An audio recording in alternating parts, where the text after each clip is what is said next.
Vulcanizing on the move. Lalagyan ng? Ano tawag dito? Ano tawag dyan? Clay. Clay ba? Ano, rugby. Yung ano yun, nagputok eh.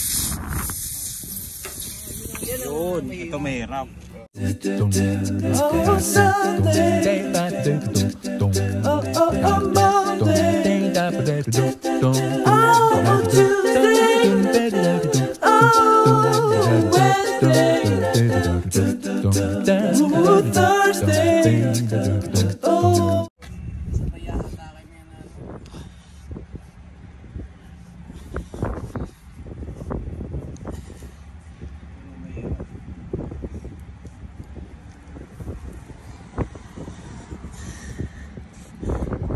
Ipapasok yung lahat. Hindi naman. Oo, pasok.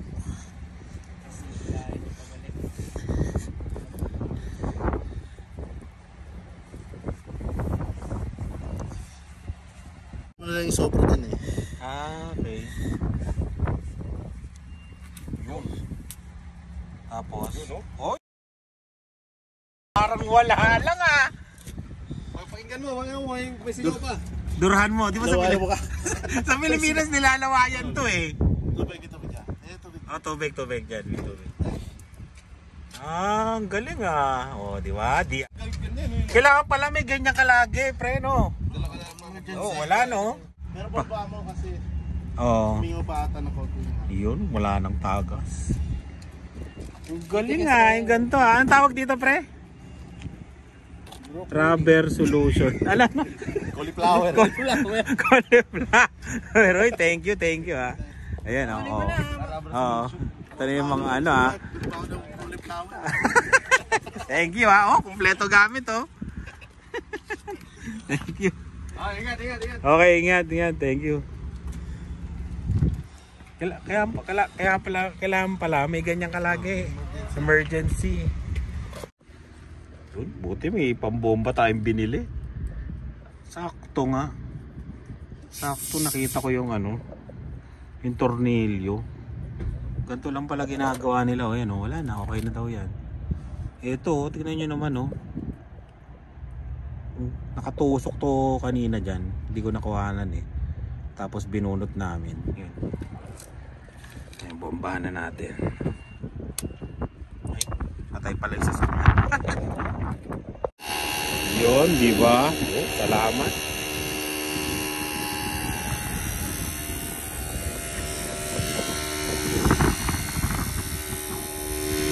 Yun. Oh, di ba? Ayos na. Ayun, maraming salamat sa mga tropa natin, mga katrabaho natin. Oh, di ba? Galing eh, no? Bibili nga ako nun sa Canadian Tire para pag ano, emergency pag nagro-road trip, no? Ayan. Ginaganon lang tapos doon babatakin mo. Ayan. Tapos kita niyo dito sa tapat ng bahay namin, ayan. Tumagas na naman yung ano, yung tubo. 'Di ba hinukay na nila dati to? Kaya nga hindi ko inaayos tong ano eh kasi nga sinira nila, 'di ba? Tapos pinatungan nila ng damo, ayan, ganyan ang pangit na. Saka na natin papaayos. Buti na lang. Malamang huhukayin na naman nila to. Ayun o, galing sa ilalim na naman yung tubig o. Hinukay na nila dati yan eh. Hukayin na nila uli yan. Ayun o. Ang lakas ng tagas o. Oo, diba? May tubo kasi malaki dyan eh. Pumutok na naman siguro. Ayun. Maraming salamat sa kapitbahay natin. Minessage tayo kanina eh. Mabait nating mga kapitbahay.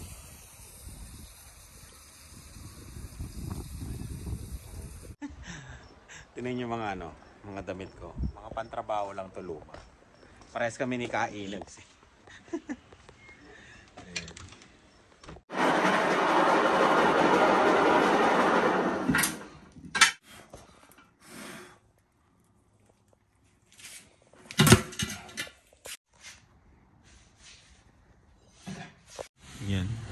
Nakatatlong bag din tayo. And yung nakita nyo kanina, yun, nagpa-vulcanize na ako. Ano, para maganda na yung pagkagawa ng gulong. Ayan. Dinala ko doon. Yun o, ice na. Ayan, uwi na tayo. Hindi na ako nakapag-vlog sa pag-grocery. Nagmamadali ako, baka magsara eh. Ayan. Uwi na tayo.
Ayun sila Dave.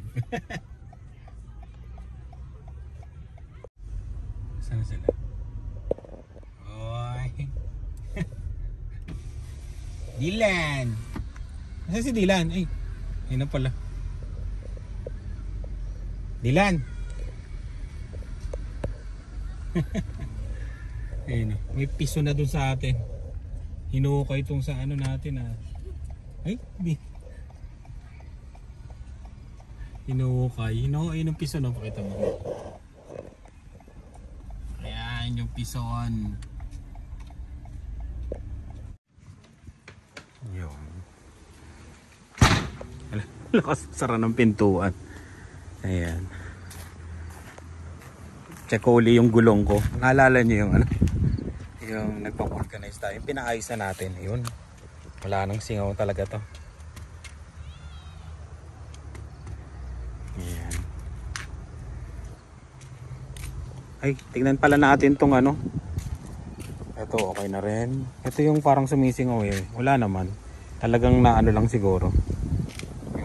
Ewan ko paano lumambot siya. Pero okay naman, chinek na yan. Ayun no. Nakita nyo yung ano. Pinakita ko kanina. Ayan yung paano binuo to. Ilang beses nang nasira to. Siguro naka-4 na yata to eh. Ayan no. Ito tapos doon. Sa tingin, hindi doon ang hinukay nila. Dati kasi doon. Tapos tubo yung pinalitan nila siguro. Tubo yung pinalitan nila dito. Ayan, nasira-sira na nga yung sidewalk oh. Kakadaan ng mga heavy equipment. Bali bukas siguro ano to. Sesementohan o espalto. Ayan yung pison. Diba? Ano lang naman, mabilis naman, ini-schedule lang. Siguro mga 3 days siguro. Simula nung tumaga siya, tapos ngayon ginawa na siya. Ayun, mabilis lang. Tapos pag gagawin siya, kailangan magawa na kagad. Kumbaga kahit hindi ma-aspaltuan, kumbaga madadaanan na siya kagad. Ayan. Hindi tumatagal yung ano, yung gawain. Mabilis dito eh. Yan yung ano. That's where your taxes go. Di ba? Sabi nga nila. Kasi City of Regina ang gumawa niyan eh. And dito muna tayo para magbasa ng mga shout out. Yan.